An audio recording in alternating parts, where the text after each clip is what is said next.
sucede.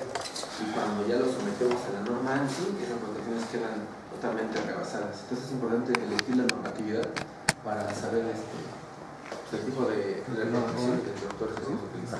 Y sobre todo, el sistema a qué norma está homologado. Bueno, las unidades es importante, ¿no? El límite de buses a utilizar, porque en base a los buses es que el software le va a dar la potencia. Existen, no sé, 100, 200, 300, 500, 600 buses. Un software de cortocircuito se basa en los buses a utilizar y su costo depende de los buses. Y se alcanza el estudio de los tableros por capacidad interruptiva de interrupción. Aquí, en cuanto a los buses, y el punto 6, me refiero a que no es necesario hacer como que todo el estudio de cortocircuito hasta el último contacto, hasta la última lámpara, si en los principales y secundarios tenemos como un cortocircuito de alguna manera ya localizado, porque hacia abajo ya pudiera ser menos, entonces no se requiere como hacer todo el estudio. Por eso es importante el punto 6. Pues aquí tenemos el diagrama unifilar. Esto es de una agencia, es pequeñito, es de 225. Aquí tenemos los estudios como que más grandes, pero esto es como para hacerlo rápidamente ahorita aquí. Esta es una agencia, es una subestación 225, la cometida de CFE, un interruptor, un tablero general y son sus derivados. Y aquí tenemos estos pequeños, ya son tableros de alumbrado, contactos, motores. Eso es muy simple. Este diagrama, la técnica que les comento se simplifica a este diagrama. En realidad, el diagrama general para el fines de estudio lo podemos simplificar en este diagrama. Es el mismo concepto: la subestación, el medidor, el general y todos los tableros. Aquí lo estamos limitando de entrada para no hacer todo el estudio únicamente a los secundarios. Porque si ponemos en la captura del software todo hasta el alumbrado y contactos, es demasiados buses demasiado tiempo. Entonces se limita a simplificar el diagrama unifilar por primera instancia esta expresión. Si vemos que aquí rebasa la capacidad de los que tentativamente ponemos aquí, por ejemplo, 25 kA, si vemos que en esos buses andan arriba de los 25, si ya expandimos el estudio del cortocircuito para ver hasta qué tablero tenemos las protecciones controladas. Y bueno, el software en que vamos a hacer el cálculo se llama ETAP, ya se los comenté, ¿no? Y básicamente es este diagrama que diseñamos, ya está listo, se somete a un rigor del software para evaluarlo, para ver si las protecciones que seleccionamos y en los transformadores y con estos buses protecciones son los adecuados. Sí, es exactamente lo mismo. Aquí no se ve bien, pero lo voy a mostrar aquí para que más o menos lo vean.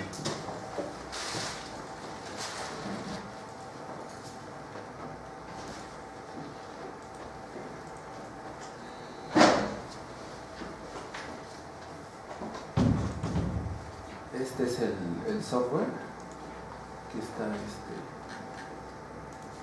el que está basado. Este es de 500 buses. Les comentaba que un software de ese tipo se basa en los buses en los que está licenciado. Y es esto. Esta es la característica de la subestación, la cometida. En este caso, aquí se da el dato de cortocircuito que viene de parte de CFE. Este es el trifásico y este es el monofásico. La relación XMR y finalmente los kiloamperes en que está dada la falla. Ese es el fusible que viene enseguida de CFE. Ese es el bus que estaría fungiendo como en el poste de CFE.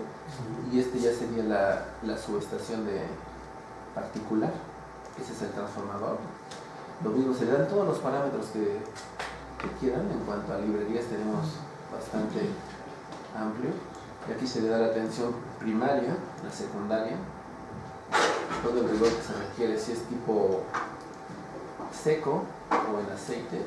Aquí no se ve bien por el proyector, pero en la clase se le puede dar el tipo de enfriamiento, desde aire forzado hasta aceite mineral.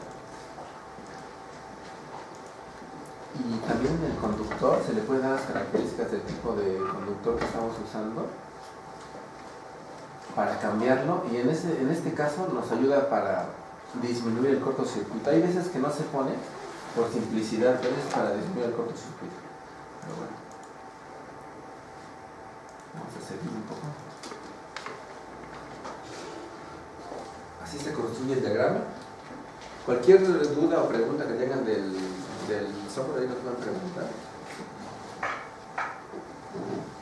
Este software hace ese tipo de corridas, que prácticamente es la trifásica.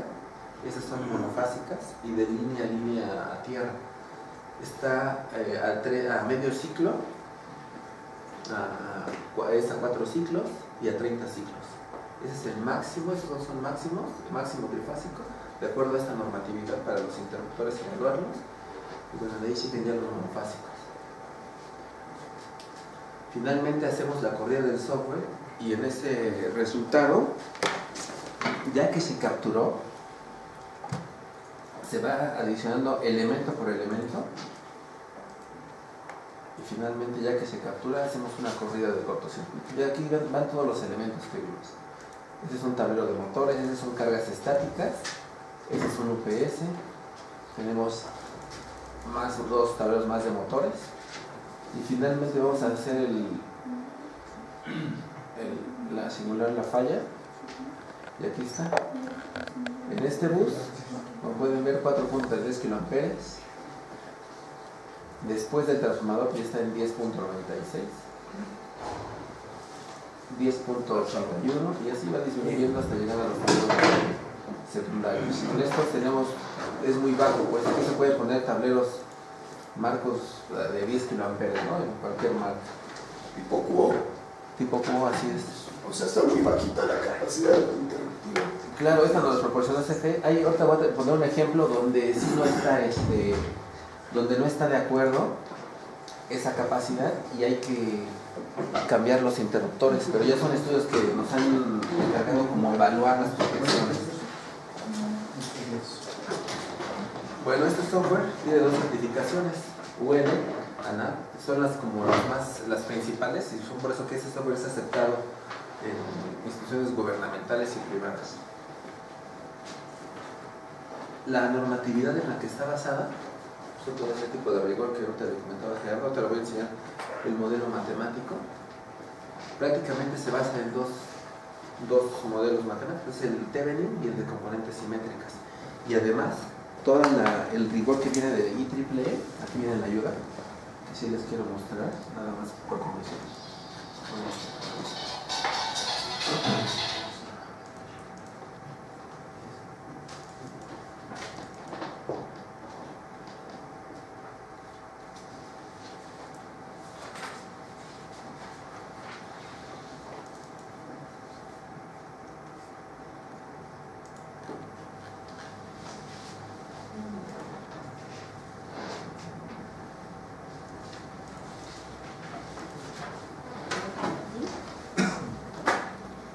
Esta normatividad es la que está implícita en el software.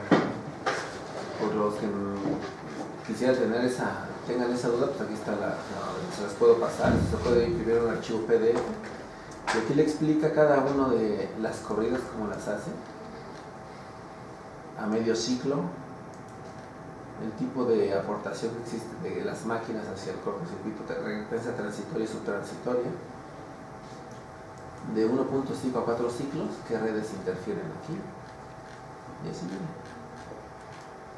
Estas ecuaciones son sacadas de la IEEE, de toda la normatividad que vimos. Básicamente es esto. Esto no tiene caso que lo explique, primero porque es bastante y estos modelos matemáticos ya están normalizados justamente para cumplir con el rigor matemático para evaluar una protección por cortocircuito. Pero bueno, ese es si les interesa a alguien la normatividad en que está calculado utiliza el software, pues yo se les puedo facilitar un archivo PDF, pues es bastante material de estudio, pues, muchísimo. Es muy interesante porque finalmente está basado en las normas que previamente les mostré. Está interesante. Debe de haber alguna tabla, ingeniero, donde venga ya relación de la reactancia sobre la resistencia, pues se refiere a los cables, ¿no? Que es uno de los datos que está pidiendo ahí. En cuanto a la relación X en R, sí, debe haber alguna tabla por y triple. Bueno, la principal, aquí esta es una solicitud que se hizo para un hospital, que son los de nutrición Tlalpan. Aquí se solicitó el cortocircuito, ¿no? Hablando de la relación X en R, la primera de la cometida. Aquí se solicita, ese es un informe y se solicita a CFE que requerimos el cortocircuito trifásico y monofásico, así como la relación X en R de cada uno de ellos. Y enseguida CFE nos da una respuesta, que es esta. Nos dice que para el Hospital Nacional de Ciencias Médicas, Nutrición, etc., tenemos dos servicios, el preferente y el emergente. Tenemos el preferente, esta relación, 5269, el monofásico es esta, y la red de secuencia positiva y negativa son estas. Si me permiten, puedo sacar ese archivo para que lo vean, que es un estudio, ese sí estuvo bastante grande, lo tengo aquí. Pero ingeniero, perdón, ¿dónde está contestó Comisión Federal? Pero ¿dónde está la reactancia y la resistencia? Ah, ok, aquí viene. Que voy a cargarlo.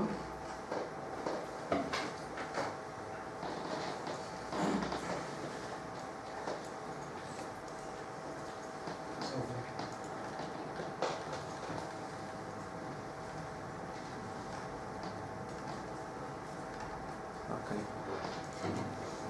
Justamente esos datos son los que estamos metiendo aquí, ¿sí? Los que ven en este reporte.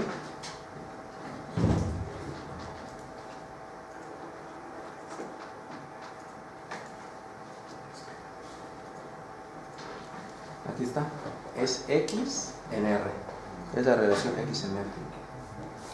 Ese es de la cometida. Si a eso se refiere. Si quiere a los cables, por librería, en los cables ya viene ese valor, no lo tenemos que calcular nosotros.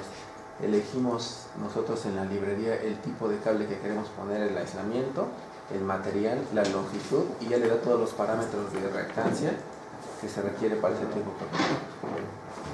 O sea, no requerimos como nosotros investigarlos y meterlos en el software, únicamente elige el tipo de calibre y el aislamiento, el material, la longitud, y enseguida le da todo ese tipo de valores. Aquí viene la relación X en R de cada conductor, en secuencia positiva y en secuencia cero. Sí, es bastante ya simple realizarlo, porque enseguida ponemos alguna pieza dentro de, por ejemplo, aquí si quiero poner un interruptor, pues únicamente jalamos un interruptor de nuestra base de datos aquí, un fusible, y ya lo puedo interpretar donde yo quiera. Aquí puedo poner más elementos que tenemos dentro de nuestro menú, una carga.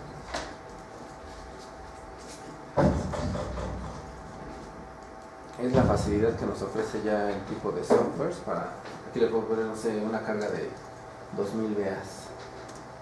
Ya, está listo para realizar el cálculo. Así de sencillo resulta. Si quiero un fusible, me voy a las librerías del fusible y elijo el que... la normatividad que es importante, los que les platicaba, ¿no? ANSI o IS. Regularmente aquí utilizamos ANSI, me voy a la librería, el fusible que yo quiera, ¿no? Vamos a poner uno que sea una transición, un S-ANSI. Tenemos todas las librerías, bueno, tiene bastantes librerías de software para poder poner un elemento. Por ejemplo, elegimos a 27 KB, el modelo, el tipo de operación, y ya con esto podemos nosotros poner el valor en cuanto a amperes para poder firmarlo. Vamos, ok, aquí no se ve bien, pero ya tenemos el fusible. Nosotros podemos hacer una evaluación, hacemos una corrida y ya está. Incluso aquí es 5.4 kiloamperes. Y es el cortocircuito, la capacidad de cortocircuito. Así es, ¿Cómo es la capacidad? Ajá, esta es la trifásica ANSI C37.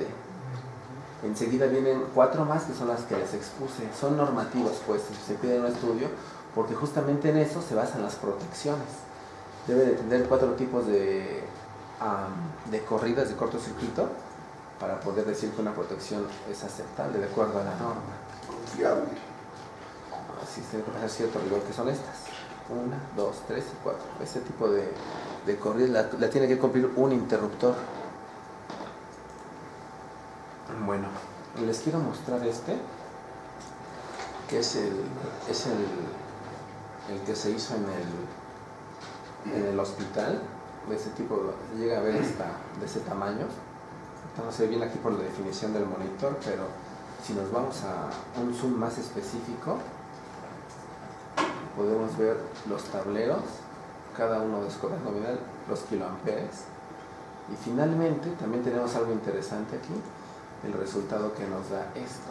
También, después del cortocircuito, pues tenemos este tipo de gráficas que es de coordinación de protecciones.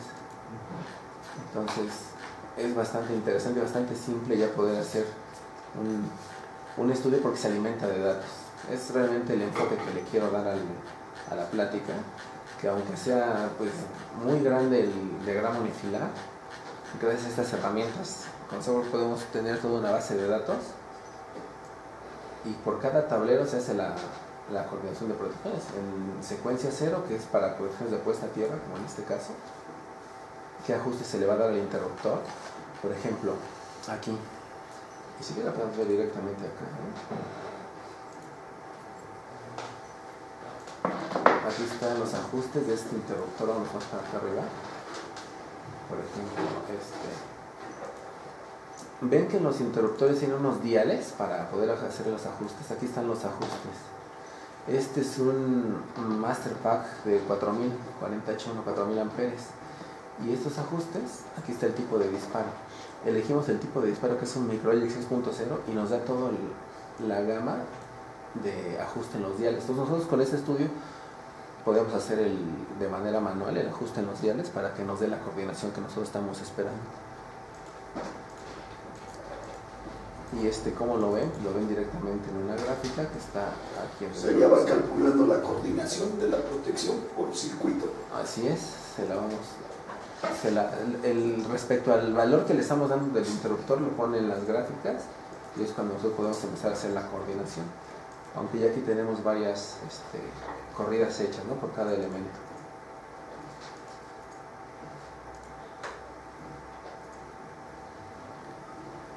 Y les comento que, pues, por ejemplo, arroja este tipo ya de gráficas al final de curvas tiempo corriente. Y aquí están los ajustes que vienen en los sensores. Punto 58, 1, 6, punto 2 y 6 son los ajustes que llevan los interruptores. Y aquí pues en el estudio pues, nada más hacemos bueno, tiene otras herramientas, pero nada más ahorita me quiero basar, para no andar divagando, es cortocircuito y un poco de coordinación, pero tiene también al flash, sistema de tierras, etc. Armónico. ¿No? ¿También tiene? Armónico. Armónico. Armónico, sí también.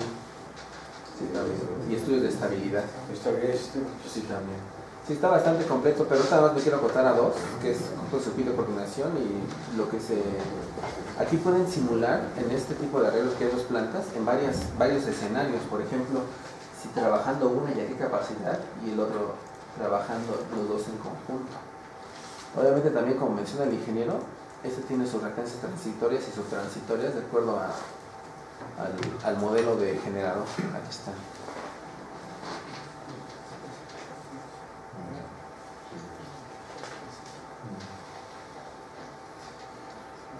Y pues es realmente lo que les quiero transmitir de un ejemplo pues bastante simple, poder hacer un estudio desde muy sencillo hasta uno muy complicado.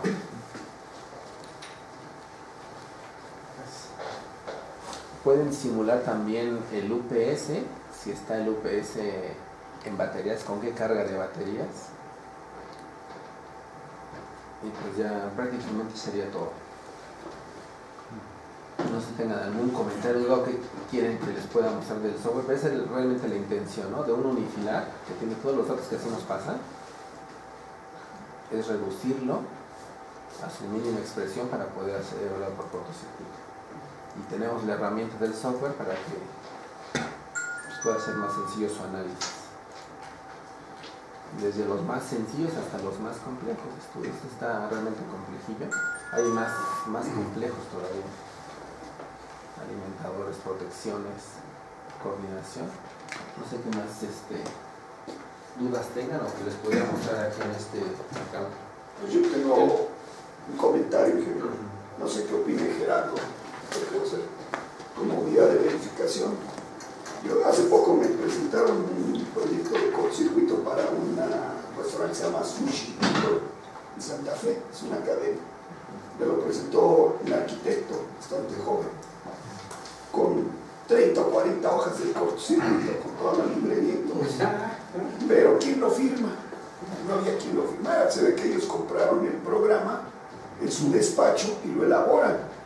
Hace 2 años vino una empresa que también nos propuso un programa para hacer los proyectos en baja tensión, y un proyecto de baja tensión se iba, el más simple se podía hasta 30, 40 hojas, porque te ponía las normas, los antecedentes, todo completito.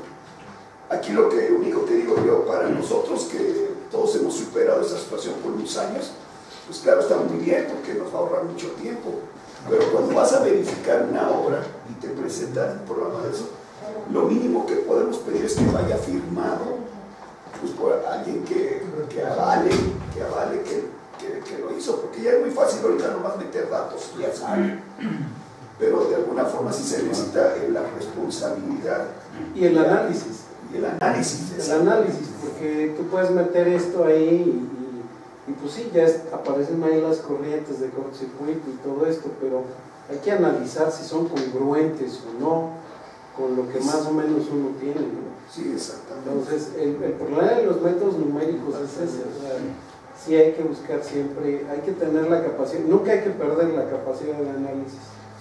Sí. En eso y en todo. Está muy bien, ¿no? Porque es tecnología y no podemos quedarnos atrás, pero para que la utilicen los arquitectos, que son los que tienen la lana para comprar este tipo de software, y que no haya ni quien lo firme y te dicen, ahí está, y revísalo, y va a estar bien en general, y vas a perder mucho tiempo. Entonces yo lo único que pediría es que venga firmado por algún compañero de nosotros, ¿verdad? Que pase por alguien que sepa. Aunque realmente también ofrece resúmenes simples únicamente de las protecciones, donde está en una columna el cortocircuito y en otra columna el límite de capacidad de interrupción del interruptor. Se lo perfectamente. Y si hay uno que sale del límite marginal máximo, se lo pone con se lo señala. Y además es como que para análisis, o sea, si estamos como que empezando a hacer el software, únicamente se pone la acometida, el transformador y un bus, y nos damos cuenta cuánto tiene en el secundario. Se hace el calculito de bus y más o menos como que ya va por ahí. Entonces es como manera como se puede comprobar. Porque ya hacia abajo, realmente la aportación más importante viene de la suministradora, que es donde es lo más importante. Hemos hecho unos estudios de cortocircuito donde hay una cierta problemática porque de los campos solares empiezan a aportar, ahora sí, durísimo a la falla. Ya no nada más es de CFE, sino también de algún tipo de generador. Es lo complicado realmente y es la sincronizados, ¿no? Y es la potencia que les ofrece el software. Yo no soy vendedor, pero cuando ahorita ya hay empresas que están vendiendo energía por medio de campos solares, energía eólica, ya las turbinas ya tienen rato, ¿no?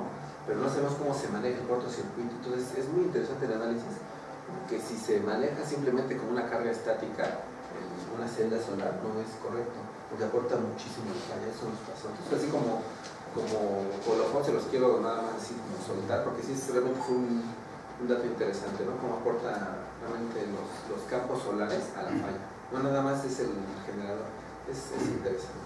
Y aquí se puede analizar ese tipo de eventos. Es que es corriente directa. Sí, pero eso es lo que es que pasa a través de un inversor que está en alterna y está ahí donde está aportando todo el tiempo. Pero no aporta como un motor. No, aparte de menos. De hecho, eso lo vi con Rodolfo alguna vez, le pregunté. Interesante, ¿no? Y es menos de 10 kiloamperes. Sí, sí, sí. Pero, quién sabe. Depende también la magnitud, porque en este caso son campos solares de 60. Hay peores errores en los inversores. Han traído inversores delta que se conectan al sistema estrella. Y eso para mí es un peor error. Porque no en todo donde metes la corriente de fallos. Sí, de hecho, cuando sucede eso, se han puesto transformadores zigzag para resolver esta situación. Sí, tienes que poner un delta estrella. Pues no sé. Al adquirir este software, normalmente hay que actualizar. Sí. La pregunta es, ¿cada cuándo se actualiza y en qué proporción está? Si cuesta 100 pesos, la actualización, ¿cuánto cuesta? Pues no, si quieren no lo puede actualizar, pero se perdería sobre todo de librerías que están realizando. Y aún así, sin la librería, usted puede crear con las curvas del que le da el fabricante, puede ser su propia librería, o sea, no necesariamente lo tiene que actualizar. Si le quiere evitar meter un propio la base de datos al software, sí lo puede actualizar y se la dan. Pero no es así que muy costosa. Pero es cada año, regularmente es cada año. La certificación es únicamente del software, no es de los resultados que te dan. Sí, también. Yo estuve preguntando porque Gerardo me insistió mucho en ese tipo de situaciones matemáticas, fue el sustento. Y sí pregunté. Puedes tú manipularlo, incluso los datos, puedes manipularlo. En algún momento le metes otra información para dar cierto resultado satisfactorio. Y eso, bueno, está certificado el software, pero no está certificado los resultados. Bueno, el rigor matemático está certificado, el software también. Las ecuaciones que están viendo ahí son las que tienen el software y son certificadas o que vienen de IEEE en sus métodos numéricos, pues. Pero ya si alguien, como dice el ingeniero, un arquitecto empieza a no se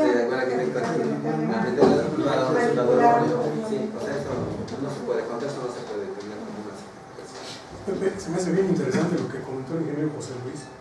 Visto como ya sea UBIE, responsable del proyecto, un dictamen de instalaciones eléctricas, lo que sea, o responsable de instalaciones, en tu memoria de cálculos, lo que aparece independientemente de las 30, 40 páginas donde viene toda la historia del programa y de cómo se realizó, únicamente aparece ese resumen posible, aparecen algunos, el criterio de cálculo de cómo se fue realizando todo para llegar a determinados valores, o nada más viene este resumen en donde le dejas el trabajo a la persona que va a revisar, a que dice, no, ahí tienes 4.01 kiloamperes en el bus 1, o sea, ponerte a talachar a ver si es cierto, o sea, como referencia está sensacional. O sea, lo aplicas, haces tu corrida y para, como dices, una distribución eléctrica amplia, te da una certeza importante, porque en ocasiones podemos hacer un poquito el cálculo y en algún punto con todo y un Excel, por ahí te puedes equivocar y esto te va a ayudar en ese sentido, pero si te presenta alguna ayuda adicional en tu memoria de cálculos. Todo lo que, ahora sí que lo quieres, pero realmente está bastante interesante. Aquí tendré que sacar de acá.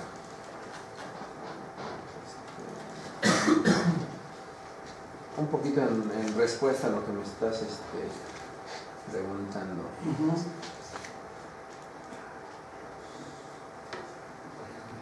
Sí, o sea, aquí viene, da un formato similar a este. Yo lo pasé a un formato ya de Excel, pero da un formato similar a este. Esa es la capacidad nominal del interruptor y esta es la capacidad marginal, pues. Por ejemplo, aquí tenemos una falla, así viene la nota, de 1.7 kiloamperes. Aquí estos pasan también, pero más o menos, a ver, uno que no esté. Aquí tenemos de 17 la falla, tenemos de 17, pero estos están a 18, entonces esto ya no pasa. Capacidad de no, da algo muy parecido a esto. Yo lo tradujo un poquito para, como términos cristianos, ¿no? Que lo entendiéramos nosotros. No, es que, ¿sabes qué, Pepe? Mi pregunta era, ¿cómo llegaste al 17? Este valor, Entonces, ¿cómo llegaste a 17? No por corrida, es el resumen que presentaste en el diagrama. Porque yo como revisor, ya de todos los que comenté, voy a tener que talacharle para verificar si efectivamente me da ese 17 con una serie de las fórmulas, las ecuaciones, etc. O sea, esa parte no te da por lo menos un panorama en la memoria de cálculos. Este programa no te lo da, sino te da parte de puros resultados, ¿no? ajá, este valor 17 se obtiene de un bus que está dentro del diagrama. Correcto. El rigor Como matemático valor nada más. es implícito en el software, pues es Como componentes valor. simétricas. No, hay que talacharlo. Hay que talacharlo. Son diagramas Están gigantescos. 17, sí, ok. O sea, pero un valor para poder simplificar, nada más metes acometida, transformador, y haces un infinito y dices, ya tienes un parámetro muy bueno de los. Sí, hay que talacharlo. Como ayuda está sensacional. Para ver si andas más o menos en el criterio. Gracias. Pues sería todo. Muchas gracias. Gracias. Nada más una aclaración, me duele decirlo, pero es cierto. El procedimiento de evaluación de conformidad de la norma para las unidades de verificación dice que debe de haber. No dice que esté bien o que esté mal. Digo, lamentable, pero sí, así es. O sea, no exige que haya una revisión de que esté bien. Exige que haya. Nada más. Bueno, también en Entonces, otra parte decir, evidentemente los ingenieros que nos dedicamos a esto, sí, le buscamos un poquito más y revisamos que esté bien y le checamos más o menos los cálculos. Pero en estricto sentido, el procedimiento de evaluación de conformidad a la norma dice que existe. Que debe de existir. Y nada más. Gerardo, pero creo que en el PEC hay algo que dice de las obligaciones del proyecto. ¿Quién Exacto, debe el firmar el 7.2. proyecto? Ah, sí. Porque precisamente Responsable. la unidad verificadora le va a dejar la responsabilidad Exactamente. al que hizo el proyecto, que se supone que hizo un cálculo, ¿verdad? Y que ya tiene ahí precisamente la... Cuando es de más de 100 kilowatts. Claro, claro, efectivamente. claro, que se parece. Sí, sí, por eso. Entonces, a eso me refiero. Así A es. que ustedes realmente como unidad verificadora, dice, existe un cálculo de cortocircuito y las memorias respectivas. Sí. ¿Quién lo hizo en el proyecto? El ingeniero fulano de tal. Porque debe ser por un ingeniero, no es que si es electricista, Ajá. si es civil, nada más un ingeniero. Eso es lo que dice el proyecto. Exacto. Nada más, no pide ingeniero, mecánico, electricista, sí lo pide. ¿Sí ya lo piden? Sí lo El pide. PEC, Sí, ¿no? sí, el PEC sí lo pide. No hay sí tiene sí, eso. es cierto. Ya. Y la otra es, si a mí el cálculo me dice que las protecciones son de 20 kiloamperes, lo único que tengo que checar es que efectivamente sean de 20 kiloamperes. Si están bien o mal, digo, es terrible, ¿eh? Por eso los peritos sí tenemos más cosas que ver. Porque dice que deben de cumplir, está bien. Definitivamente. Perdón, me dejé nada tantito que el Poncho me había pedido la... Llegué tarde. El suministro de la corriente de cortocircuito, ¿quién la da ahora? ¿Comisión Federal? Sí, siempre. ¿Quedando por escrito? Sí, tú se la solicitas y ellos te la devuelven por escrito. Por ahí de forma pirata hay quien nos ha pasado algunos de dossiers, ¿no? Sobre las corrientes de cortocircuito en los buses de las subestaciones a nivel nacional, pero pues no ha habido actualización, ¿no? Digo, ustedes que andan ahí pegados y deberían de mocharse, Sí, ¿no? sí lo da. Pero lo dan por escrito y bueno, teniéndolo por escrito, si hay alguna falla, tomando como base eso, ellos tienen. Si está sobrepasada, sí. También quería comentar, en la ley del servicio urbano Ajá. también piden, artículo 54 creo, piden también de que todos los proyectos vayan firmados como responsables. Incluye esto también, que Exactamente. está a nivel de federal. Aunque sean menos de 100, incluso. Bueno, ahí nos dan así de todos los proyectos arquitectónicos deben estar firmados. Número de cédula, lo que sean de ejecución de los proyectos. Todas esas palabras. Está bueno. Muchas gracias. gracias.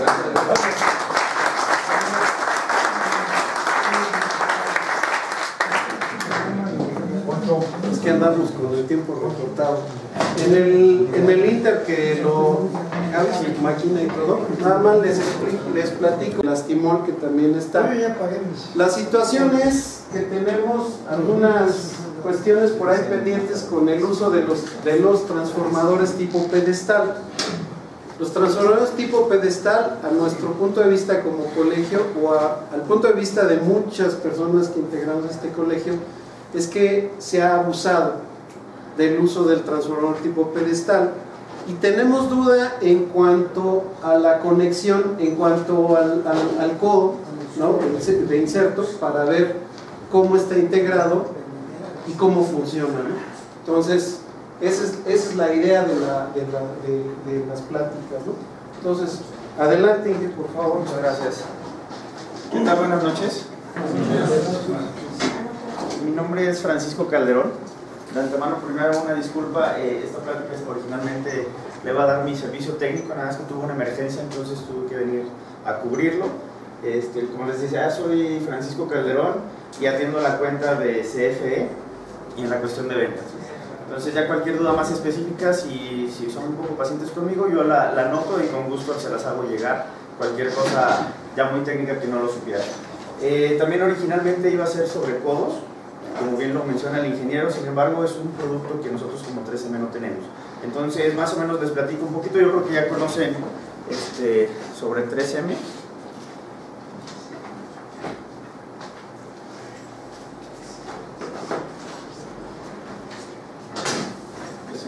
¿Cómo para correrlo?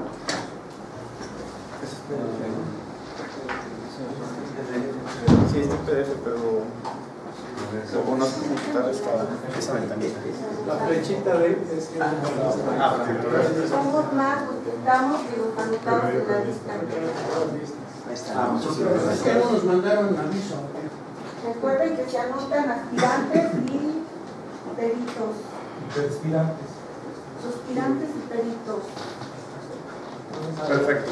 Perdón. Entonces, pues bueno, básicamente va a ser una plática ya muy rápida, son cosas que ustedes normalmente manejan en el día a día. Si tuvieran alguna duda, con gusto, si se las puedo resolver, con todo gusto, para eso estamos, ¿no?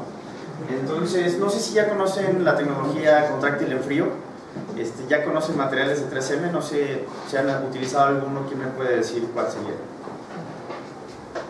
Las terminales, Los empalmes también. Los empalmes, las cintas, bien importante también, ¿no? Claro. Bueno, 3M es un mundo, somos 5 grandes divisiones. Una es la del mercado energético, que es la que nos corresponde aquí en el mercado eléctrico. Tenemos otra de cuidado de la salud, donde entramos con pues, toda la parte de banditas adhesivas, algunas cosas que se utilizan para hospitales, los brackets en el caso de dentistas, etc. Tenemos los post-its, que seguramente todos conocen, post-its, algunas otras cosas que tenemos de material de oficina y de consumo, fibras para lavar platos, etc. Pero bueno, en la parte de energía tenemos un mercado eléctrico, un mercado electrónico y uno de telecomunicaciones. Entonces, en este caso yo me enfoco totalmente al mercado eléctrico y pues bueno, una de las principales tecnologías que ofrecemos es la tecnología contráctil en frío.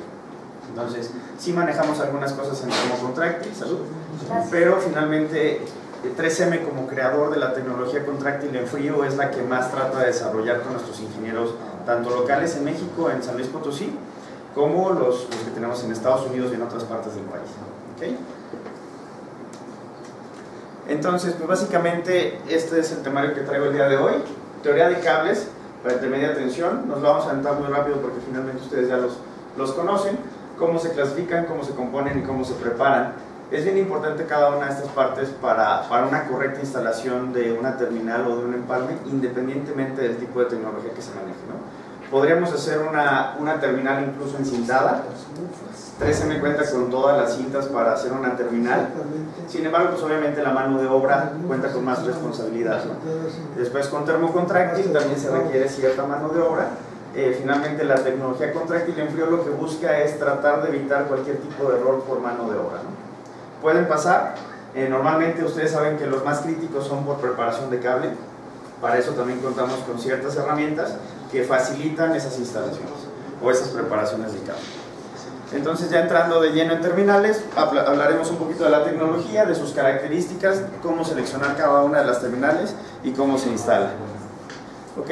Entonces, dependiendo de los fabricantes, podemos hablar de baja tensión cuando es menos de 2 kV, puede ser que sea hasta 1000 volts, todavía se consideran algunos fabricantes, pero en esta ocasión los materiales que tenemos son para media tensión, y también en alta tensión ya contamos con terminales. No estoy muy seguro, pero me parece que somos la única compañía que cuenta con alta tensión con tecnología contráctil en frío. Es decir, ya es un poquito diferente, ya evita un poquito usar la mano de obra donde es una terminal tipo fusión. Aquí la misma tecnología la podemos encontrar ya para alta tensión. ¿Okay?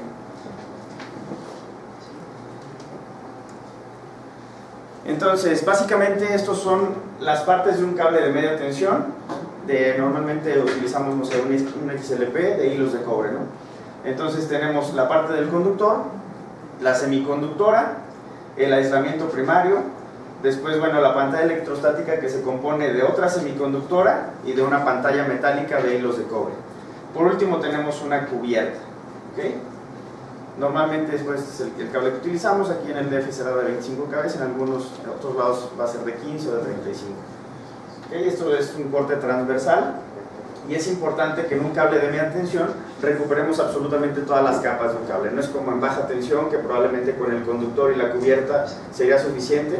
En este caso, como tenemos que concentrar y dejar homogéneos los campos electromagnéticos, sí es necesario que tengamos la semiconductora y el aislamiento primario eléctrico. Entonces, el conductor, como ustedes saben, es el que nos trae toda la corriente. El viaje de los electrones es por medio del conductor. Se construye en varios hilos de cobre. ¿Alguien sabe por qué?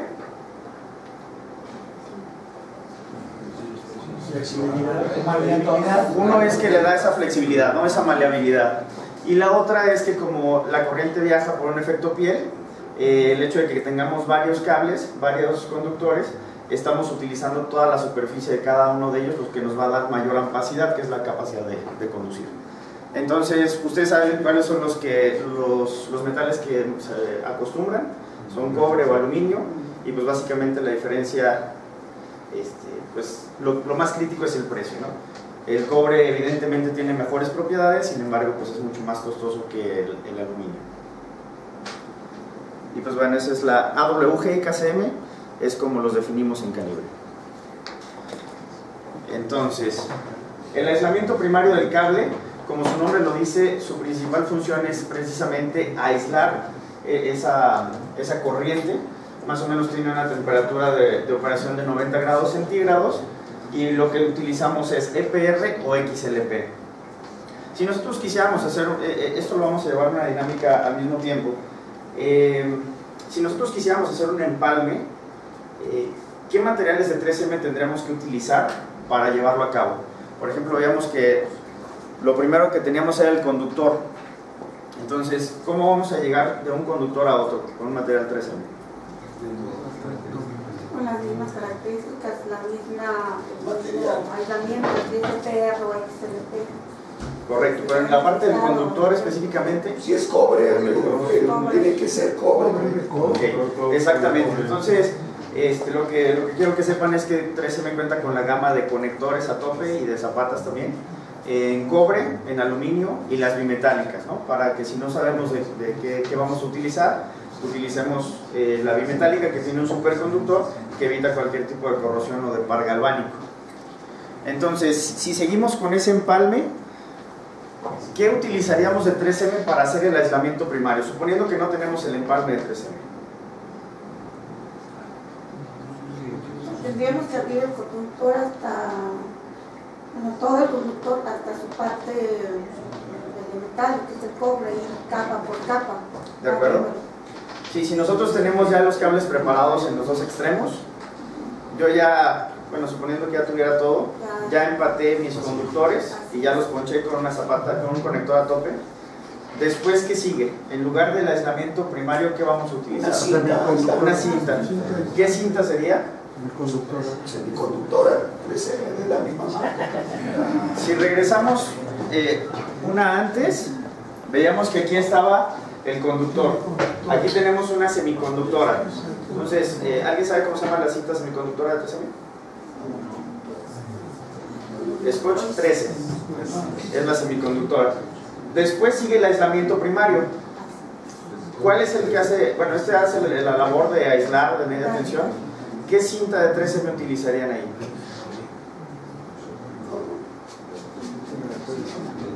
No. ¿No? ¿La metálica? No. No, esto lo que queremos es que nos aísle. Sería nosotros tenemos una, no la Super 33, no, y les voy a decir por qué. La Super 33 o las cintas de PVC que comentaban son para aislar hasta 600 volts. Entonces, lo que nosotros tenemos es una cinta que también es única en el mercado. Tenemos una cinta que aísla hasta 69 kilovolts. Es una cinta autofusionable que se llama cinta 23, o tenemos otra que se llama 130C. Entonces, eso es lo que hace peculiar. Es del mismo material que el mismo aislamiento de EPR. Como les decía, el aislamiento puede ser o de EPR o de XLP. En este caso, esta cinta es EPR. Muchos dirían que es la cinta vulcanizable. ¿Alguien me puede decir por qué la de 13 menos es vulcanizable? ¿No? Es contra humedad. ¿Sí, para humedad también? Es para humedad. Digo, protege, y aparte de que tiene la propiedad de el terminado, que es lo importante para no dejar pasar ninguna contaminación. Eso es correcto. Cualquier cinta autofusionable nos va a impedir el paso de la humedad. Adicional, una diferencia muy importante, que es la más importante que tiene con una cinta vulcanizable, es que la vulcanizable utiliza azufre. Incluso hay algunas cintas que se tienen que calentar para que puedan fundirse una con otra, ¿no? En el caso de la de 3M, nosotros les entregamos un certificado de ROHS que nos dice que está libre de cualquier tipo de material riesgoso como el azufre. Entonces, lo que hace esa cinta es que nosotros, al momento que la estiramos y la colocamos sobre de ella misma, en algún momento va a parecer como si fuera una sola capa. Independientemente de todas las capas que pongamos, si nosotros hacemos un corte, va a ser una sola pieza. Eso pero es lo que estás hablando solamente de colocar esas terminales en un conductor donde no está operando todavía. Exacto, no, si nosotros No tenemos como... los dos extremos y quisiéramos hacer un empalme, así es como lo recuperaríamos. Probablemente pero sería... ya para campo, para operaciones, otra cosa. En algunos casos sí se utiliza así. Por ejemplo, cuando el precio es un factor importante, digo, yo sé que CFE, cualquier contratista aquí utiliza los empalmes de AET. Nada más es cuando nosotros tenemos algún problema donde, y me ha pasado mucho cuando atiendo minería, por ejemplo. Donde hay humedad, ¿qué pasa? Exactamente, bueno, tenemos incluso unas cintas exclusivamente para humedad, pero a lo que iba con minería es que muchas veces pasa un camión y no alcanza a dañar todo el cable, simplemente se lleva algunas capas. Entonces, por la premura, por el hecho de que son también instalaciones temporales, no las hacen de manera permanente porque se va moviendo la mina, el trabajo de exploración, lo que se hace es simplemente recuperar las capas que se dañaron. Y eso puede ser válido si recuperamos correctamente todo. Y en el caso de donde está el cable operando en humedad y que tuvo una avería, incluso llegó hasta el conductor, ¿qué sucede? Ahí sí hay que cortar, hay que preparar. Va a tener humedad. Sí, es correcto. ¿Cómo se lo extrae? Sí, no, ahí hay que cortar la parte dañada, hay que preparar cada uno de los extremos y empatar nuevamente. Ajá. Y ya dependiendo de dónde se va a instalar, es decir, si nosotros tenemos algunos empalmes que ocupan también resina en lugar de la cubierta final. Si los encapsulamos, lo podemos sumergir y no va a tener absolutamente ningún problema, incluso con la presencia de ácidos e hidrocarburos. ¿Okay? Dependiendo ya de la aplicación. Nosotros tenemos para la cubierta final, y ahorita vamos a llegar a esa parte.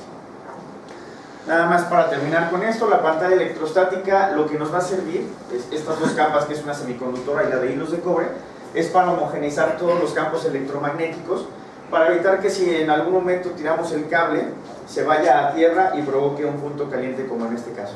Entonces lo único que hacemos es homogeneizar ese tipo de campos electromagnéticos para que nos quede algo así y evitar cualquier tipo de falla. Siempre que tengamos media tensión, vamos a requerir recuperar estas dos capas.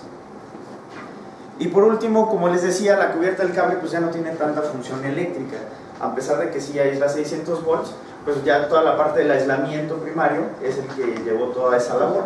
Entonces la cubierta simplemente es por cuestiones de abrasión para proteger de humedad y otros medios, ¿no? Entonces, si quisiéramos hacer en ese mismo empalme, bueno, ya nos empezamos a saltar lo de las cintas de 3M. ¿Alguien sabe cómo recuperamos la pantalla electrostática con cinta de 3M? Ahí sí entra una pantalla metálica que nosotros tenemos y es la cinta 24, ¿okay? Y obviamente pues la otra parte semiconductora sería la misma cinta 13. En la parte de la cubierta, ahí sí entraría la cinta de vinil o la Super 33 que nos comentaban en este lado. Sí es una instalación normal que no está sometida a ningún tipo de agente fuera de lo normal. Con un PVC puede funcionar perfectamente. Finalmente también un correcto encintado no tendría por qué involucrar humedad y protege perfectamente de los rayos ultravioleta. Entonces, dependiendo de la aplicación, ahí sí podemos cambiar la parte de la cubierta. Si es algo leve, ponemos una cinta de PVC como la Super 33, pero si no, podemos poner a lo mejor una manga, ya sea termocontráctil o contráctil en frío, o incluso en ambientes ya mucho más agresivos, podemos encapsularla con una resina. ¿Okay? Todo esto es para la preparación del cable. Así es como lo preparamos. Entonces, lo que nosotros recomendamos, a pesar de que no somos fabricantes de cable, es que cada que estamos preparando una de las capas, no lleguemos a la siguiente. Si yo estoy cortando la cubierta, pues tratar de no llegarle a la de cobre, a la semiconductora, al aislamiento, y especialmente no al aislamiento, porque ¿alguien sabe qué pasa si nos pasamos aquí? Exactamente. Bueno, puede ser también eso, ¿no? Lo que comentaba aquí bien el ingeniero. Normalmente los tipos de corte que tenemos son aquí y aquí, porque difícilmente vamos a encontrar quien utilice las herramientas correctas, ¿no? Muchas veces este tipo de trabajos lo hacen simplemente con un cúter, entonces eso es muy común y eso lo vemos en el día a día. Entonces ya depende mucho de la mano de obra, el feeling que tenga la persona, exactamente la habilidad que tenga el ingeniero que lo esté preparando o el instalador. Entonces, si por algo llegara a dañar esta parte o incluso esta parte, pues sería crítico porque ahí nos dejaría una burbuja de aire. Esa burbuja de aire, obviamente cuando ya le ponemos el cuerpo contráctil en frío, pues va a ser un punto crítico, ¿no? Porque se va a volver conductor y va a hacer efecto por hora. ¿Okay? Por eso es bien importante utilizar los materiales correctos para hacer la preparación del cable, porque los vacíos de aire van a destruir nuestro aislamiento. Todavía es más crítico si tenemos algo así, porque aquí le estamos dando un camino a la corriente para que llegue mucho más rápido al conductor, ¿no? Obviamente todo el viaje de electrones viene por aquí, viene por el conductor, en este caso el cobre o el aluminio. Entonces esta capa amarilla no tiene conducción de corriente porque ese es el aislante. Entonces la siguiente que tiene conducción de corriente es la semiconductora, porque tiene propiedades tanto de aislante como de conductor. Entonces el efecto corona va a ser esto: de aquí se va a regresar para este lado y aquí vamos a tener una acumulación de esfuerzos eléctricos, que es el punto más crítico. Siempre que ven, bueno, no siempre, pero cuando ven que truenan las terminales, pues de volada nos hablan: oye, falló esto. Hacemos un estudio, realizamos el estudio de cómo se preparó el cable y vemos que está dañado precisamente en el aislamiento primario, ¿sí? Entonces, el retiro de la semiconductora es bien complicado si no se tiene también correctamente almacenado el cable. Muchas veces si lo tienen expuesto al sol, si lo tienen con humedad, la semiconductora se pega muchísimo al aislamiento y pues nos va a costar un poco más de trabajo retirarlo, y sobre todo sin dañar el aislamiento, que es lo que queremos que quede perfectamente intacto. ¿Okay? No sé si tengan alguna duda hasta ahorita. ¿No? Ok. Como decíamos, los cortes longitudinales son más peligrosos ya que reducen la distancia efectiva de aislamiento. Entonces, también eso es bien importante. Para evitar el efecto corona, lo que se hace en cualquier tipo de terminal de cualquier marca, pues puede ser aumentar la distancia de fuga, es decir, que podemos tener una terminal mucho más grande para evitar que esa corriente se retorne. O la otra es colocar campanas en el caso de las exteriores, porque como decíamos, como es un efecto piel, entonces la distancia de fuga no va a ser en línea recta, sino que se va a ir por todas las campanas. ¿Okay? Entonces también la terminal de 3M, en el caso de la QT3, para los mismos voltajes y mismos calibres, va a ser la más pequeña que encuentren en el mercado, y no forzosamente eso tiene que ser que sea malo, ¿no? O sea, muchos ingenieros nos decían, no, es que está muy chiquitita, entonces me va a crear ahí una corriente de retorno. Sin embargo, bueno, la tecnología que utilizamos es diferente a una termocontráctil, por ejemplo, entonces está diseñada para soportarlo e incluso superarlo por mucho. Bien importante, el aislamiento debe ser limpiado correctamente. Entonces, hay que utilizar los materiales correctos para limpiarlos. En el caso de la QT3, que es nuestra terminal premium, ahí adentro viene ya una latita como esta, que tiene ahí unos paños bañados en alcohol isopropílico para hacer un correcto limpiado. Y bueno, también aquí van a encontrar una lija. Entonces, esa lija, nosotros tratamos de que en la medida de lo posible la eviten. Siempre lo ideal es no hacer ningún daño en el aislamiento, pero en el caso de que sea algo muy leve, que apenas sea perceptible, podemos hacer un lijado que sea de manera homogénea para evitar lo que comentábamos hace un rato, los esfuerzos electromagnéticos concentrados más hacia un lado. Entonces, pero también que se haga con la lija correcta, en este caso la que viene ahí, y que sea nada más como un trabajo de limpieza. Yo lo que recomiendo es que si pasamos la uña y ya se nos atora en el aislamiento, es preferible cortar nuevamente.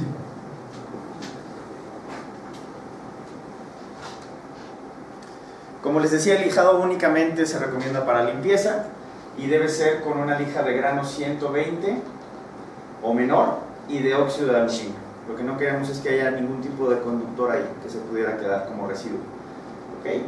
Y este es el correcto lijado. Bueno, pero el aluminio, pues el óxido de aluminio es conductor. No lo es. ¿No sería mejor de vidrio? El vidrio es menos conductor que el óxido de aluminio. Sí, claro. Bueno, esta lija en este caso está totalmente diseñada para este tipo de trabajos. Y lo que les decía es que ya viene incluida en el kit. Entonces, con eso no habría ningún problema. Y de preferencia, si la pueden evitar, pues mejor, ¿no? O sea, lo ideal es que hayan usado las herramientas correctas para preparar el cable y que no hayan tenido ningún problema al momento de retirar la semiconductora.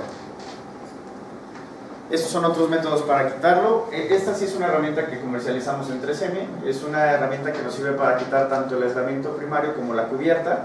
Y tenemos otra totalmente enfocada a quitar la semiconductora, porque sabemos que es una de las partes más críticas. Adicional trae otras herramientas ahí en nuestro kit de preparación de cable. Ahora, entrando ya en materia, ¿qué es una pieza contráctil en frío? Básicamente es una pieza de hule silicón moldeada o extruida que se expande y se coloca sobre un núcleo removible. ¿Quién me puede decir qué ventajas tiene este tipo de tecnología? Pues que no necesitas calor. No necesitas calor. Son muy rápidas, correcto. Sella mejor. Sella mejor. Todo lo que me están diciendo es correcto. Y en algunos casos, con algunos clientes es muy crítico. Hablábamos hace rato de las mineras. Utilizar en ciertas minas fuego prácticamente es imposible, está prohibido. Cada vez las industrias prohíben más el fuego. Incluso CFE, en el caso de los registros, también pudiera tener que sea crítico el uso del fuego. Entonces, es bien importante esa ventaja, porque muchas veces nos vamos por la parte del precio. Evidentemente, una termocontráctil pudiera ser más económica. Sin embargo, pues bueno, si ya consideramos todos los elementos extra que tenemos que adquirir, pues probablemente pudiera ser contraproducente, ¿no? Entonces, como les decía, 3M cuenta con tecnología termocontráctil. Sin embargo, para terminales y empalmes ya la hemos dejado totalmente fuera. Ahorita nada más comercializamos mangas de cierre y tubos termocontráctiles y algunas botas también termocontráctiles. De ahí en fuera, esa tecnología ya la dejamos atrás. Y si se fijan, todos los fabricantes ya migramos a contráctil en frío. Incluso los de termocontráctil ya también tienen sus soluciones contráctiles en frío. ¿Okay? Entonces, las ventajas que ustedes mencionaban, y adicional, lo que decía el ingeniero, brinda un sello activo en cada instalación. ¿Qué quiere decir eso? Si nosotros tenemos una tecnología termocontráctil, no va a sellar activamente. Hacemos un experimento con unas pastas de dientes. Entonces nosotros en una contraemos con una termocontráctil y en otra con una contráctil en frío. Entonces, al momento que abrimos las pastas, la termocontráctil se va a quedar prácticamente como se quedó al final, y la otra va a seguir haciendo presión, entonces va a expulsar prácticamente toda la pasta. A eso se refiere con ese sello activo en cada instalación. Si se fijan en una terminal como esta, es incluso algo flexible. ¿Para qué nos sirve esto? Al momento que un cable, por su operación, por la corriente que trae y por adicional las temperaturas a las que se someten, al momento que ese cable se contrae o se expande, la terminal lo va a hacer junto con él, ¿no? Mientras que una termocontráctil probablemente lo que va a pasar es que se va a empezar a cristalizar. ¿Okay? Entonces el tiempo de vida útil es mínimo. ¿Okay? En el caso de la contráctil en frío prácticamente no requiere capacitación, nosotros les damos su instructivo y con eso prácticamente es todo. Digo, cuentan con nuestro apoyo, el de nuestro servicio técnico para instalaciones en campo también, pero finalmente es algo muy sencillo de hacer. Entonces, otra característica que ofrecemos en el caso específico de la QT3, que es nuestro producto premium, es que ya todos los elementos vienen instalados de fábrica. Tenemos otra tecnología que es la QT2, es un modelo antes, una generación antes, donde todavía hay que ponerle la grasita silicón, hay que ponerle un encintado bueno, se le pone cinta 70, que es una cinta de silicón, en la parte de la zapata, y algunos otros elementos adicionales. Entonces, en la QT3 no. La QT3 prácticamente lo único que hacemos es retirar el núcleo y si está correctamente preparado el cable, con eso es más que suficiente. ¿Okay? Es muy fácil de instalar y no requiere ninguna herramienta especial. ¿Cuál es la desventaja? Que una vez que se instala no es recuperable. Sin embargo, ninguna lo es. Si lo hiciéramos de termocontráctil, cualquier otra marca de contráctil en frío o encintado, evidentemente no lo vamos a poder recuperar. ¿Tienen alguna duda hasta el momento? Entonces, la facilidad de instalación. Hablábamos de nuestra terminal premium, que es la QT3. Tiene un tamaño compacto, va a ser la más pequeña que encuentren en el mercado. Eso nos puede servir primero para preparar menor cantidad de cable, que es una parte crítica, ¿no? E incluso si nos pasamos y tenemos que cortar y volver a preparar, el desperdicio sería menor. Y sobre todo, la forma en que vamos a trabajar con ella. Muchas veces tenemos los registros de Comisión Federal que son muy reducidos. Entonces, el hecho de que estemos trabajando en algún gabinete o en algún elemento pequeño, el hecho de que la terminal sea mucho más pequeña nos va a facilitar las cosas. ¿Okay? Reduce el desorden en postes y bueno, una menor distancia de preparación que le ayuda a reducir el tiempo de instalación utilizando menos cable. La normatividad, pues bueno, básicamente, prácticamente ya todos los fabricantes premium cumplimos con todo eso, ¿no? Entonces, en el caso para CFE contamos con el certificado también de la PEM. Entonces, en el caso de SNMXJ, Estados Unidos la IEEE y el resto de estos países, pues bueno, ahí vienen las normas correspondientes que finalmente son muy parecidas, ¿no? Y el hecho de que, por ejemplo, no manejemos los codos de lo que también hablaban, es finalmente eso. Nuestros codos también tienen tecnología europea, en este momento cumplimos ISE. Sin embargo, no nos lo hemos traído, no los hemos introducido a México, porque finalmente tenemos que aprobarlos con el IEEE, con el NMX, y bueno, en este momento no es una prioridad para Presa. ¿Okay? ¿Dudas, ingenieros? ¿Por qué no se actualizaron en el 97? Bueno, nosotros sí estamos actualizándolas constantemente, o sea, toda la parte de las normas, incluso si no las tuviéramos actualizadas no cumpliríamos con los certificados de la red.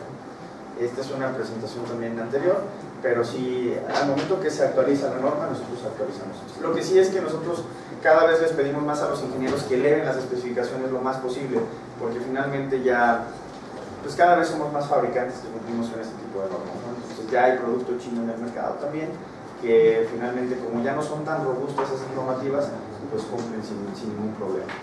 ¿Cuál es parte de nuestra labor?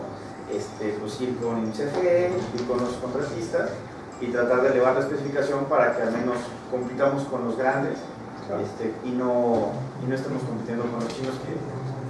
Y quería una pregunta nada más. Cuando ustedes certifican sus terminales, es obvio que tienen que poseer o conectar o empalmar con los conductores. Sí. ¿Qué sucede con las pruebas? que le realizan, porque a veces se está certificando la terminal de un conductor, y en ocasiones cuando se realizan pruebas, sobre todo las mecánicas, cuando tú haces una prueba de resistencia mecánica, te sacan el conductor y la terminal queda intacta. ¿Y qué sucede? Les dan certificación y les dan qué pasa. Cuando no hay una buena conductividad en el valga la expresión en el conductor, ¿qué pasa? ¿Quién califican al conductor o a la terminal? Claro. Es bien interesante todo ese tipo de conclusiones en sus resultados de certificación, porque luego nos vamos con la finta. Sí, claro, de acuerdo. Sí, bueno, nosotros internamente en 3M tenemos nuestros laboratorios. Con gusto, son bienvenidos. De hecho, me gustaría que organizáramos alguna... Sí, no, seguro. Nosotros ya llevamos el año pasado llevamos a todos los subgerentes de CFE a nivel nacional, fueron de las 16 divisiones. Y lo que hacemos ahí es una práctica un poquito comercial, pero también con la parte técnica de nuestros expertos. Tenemos los ingenieros, tenemos un centro de desarrollo aquí en México, que está en San Luis Potosí.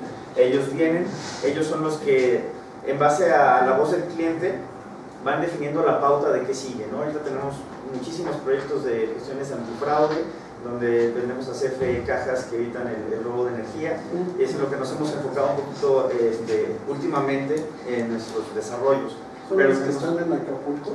No, son diferentes. La de Acapulco resultó ser muy costosa y pone en peligro a todos los contratistas porque suben la baja tensión todavía más arriba de la media. Para que no se atrevan a subir ahí. Exacto. En el caso de nosotros, bueno, el producto que diseñamos hace un par de años se llama Koala y ese se instala directamente al transformador y ahí mismo hace las derivaciones.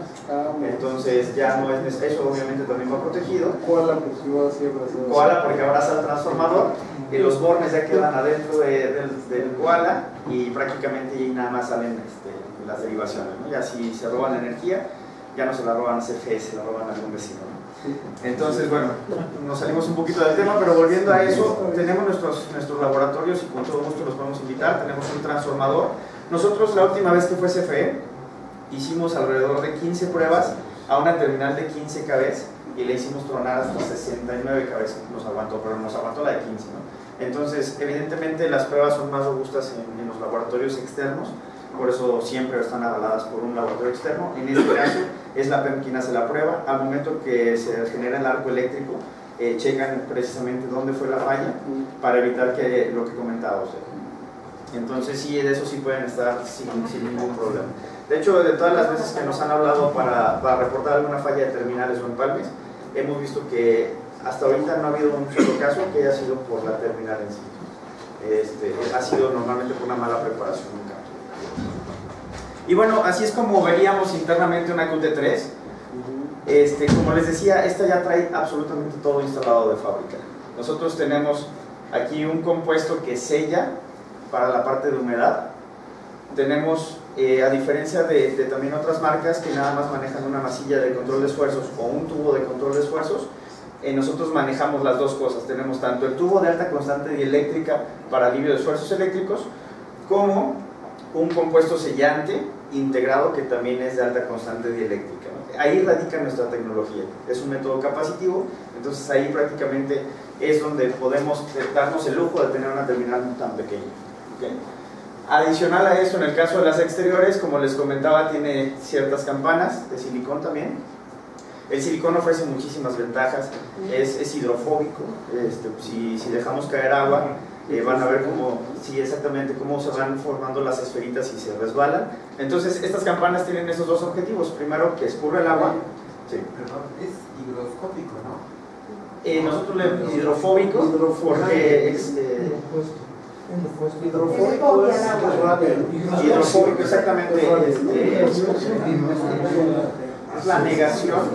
Higroscópico es que absorbe la humedad. Exactamente, eso sería el efecto contrario. No deja que entre. ¿Okay? Entonces, esa propiedad es reemplazable. Me refiero, si ustedes lo ven, pareciera que tiene una grasita. Entonces, si nosotros se la quitamos, después de un tiempo la va a recuperar. Entonces, finalmente siempre se van a crear esas esferitas y se van a caer. Y adicional a eso, lo que habíamos dicho hace un rato, lo que hace es también aumentar esa distancia de fuga necesaria para generar el arco eléctrico. Y por último, otro mastique para sellar. Es decir, que con una QT3 ya ni siquiera tendríamos que poner el sello al final. Cuando colocamos la zapata, y que tenemos que poner una cinta 70 de silicón, eso tampoco ya no hay que hacerlo. Los rayos del sol no. Está como es silicón, totalmente diseñado para trabajar con rayos ultravioleta y condiciones extremas de humedad. Este tipo de terminales las tenemos instaladas bajo la nieve, en ambientes también muy calientes, prácticamente en todos los ambientes porque están en todo el mundo. ¿Dudas? Entonces, ¿por qué necesitamos ese control de esfuerzos? Esto ya lo habíamos platicado. Finalmente, la zona más crítica es de este punto a este punto.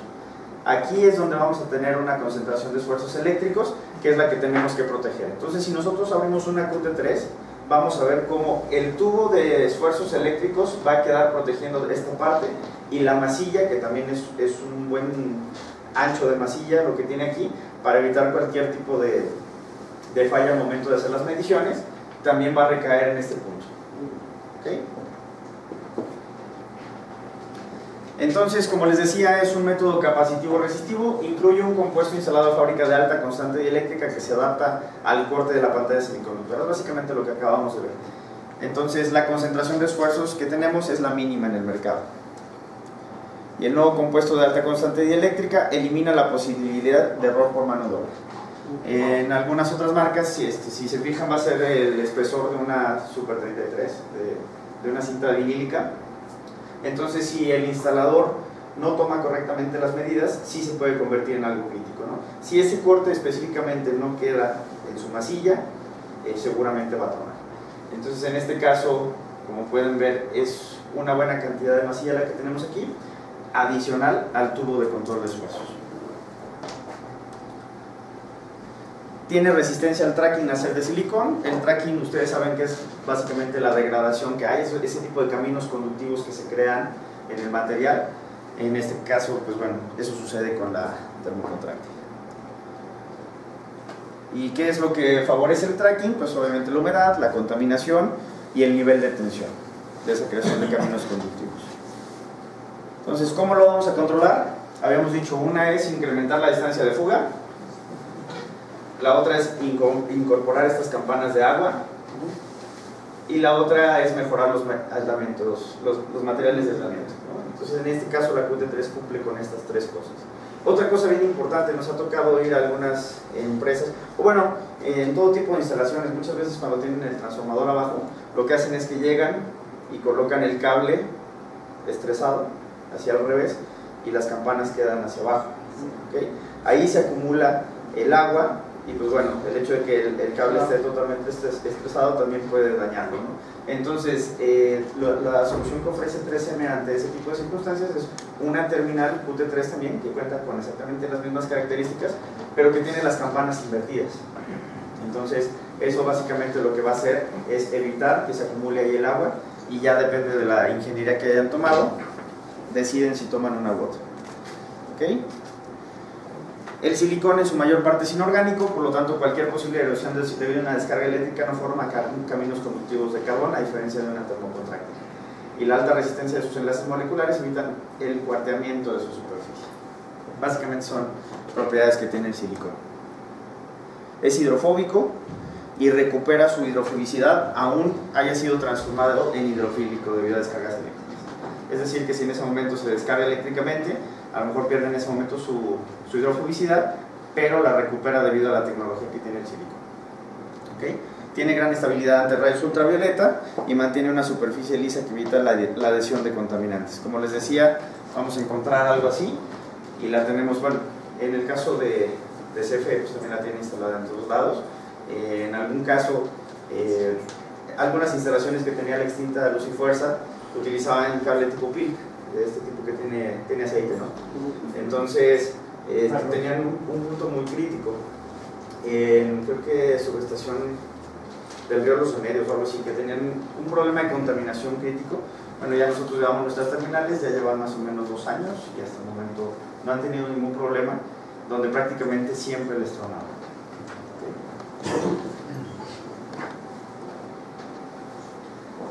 Al pertenecer a la tecnología contráctil en frío, lo que decíamos hace un momento, proporcionan un sello dinámico, se adaptan a las contracciones y dilataciones que sufre el conductor, por lo que sea, ya sea por temperatura o por la misma carga.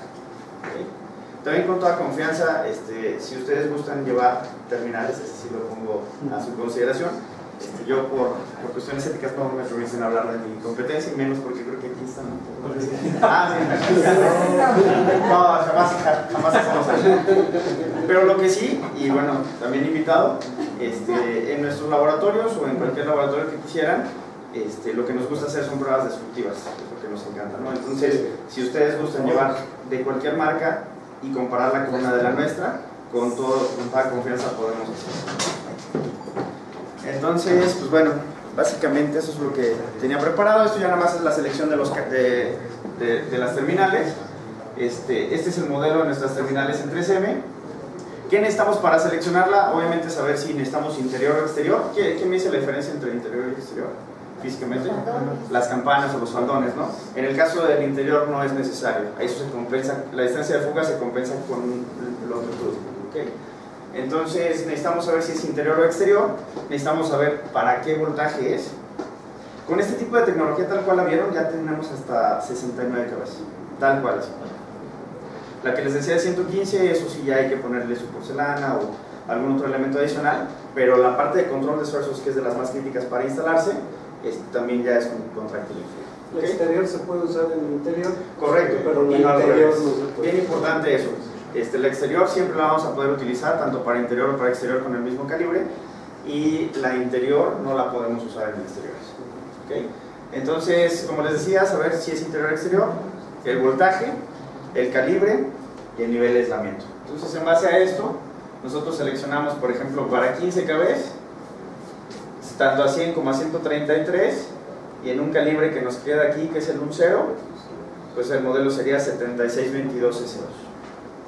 ¿Okay? Mismo caso para las interiores, 15 kb es un 0, 7622 T110. Lo pueden reconocer porque la S es para las exteriores, la T es para las interiores. Y así de fácil es. Colocamos el cable ya preparado, lo único que hacemos es retirar el núcleo y automáticamente se va a ir contrayendo. ¿Dudas?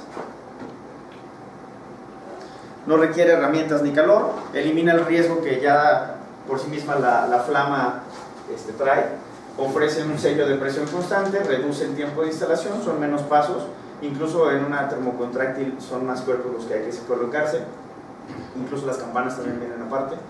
Es una instalación de calidad consistente y confiable a largo plazo, cubre una gran gama de aplicaciones y resiste a la humedad. ¿Alguna duda?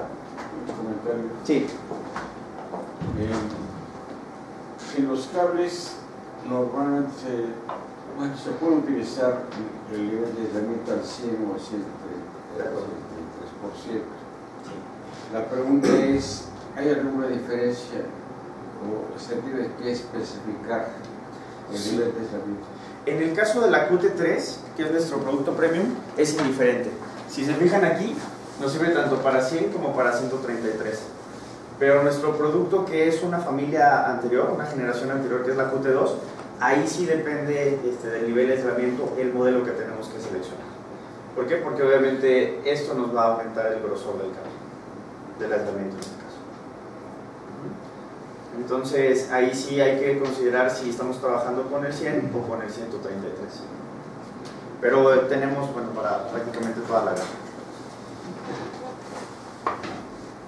Normalmente sí utilizan llama viva o simplemente una pistola.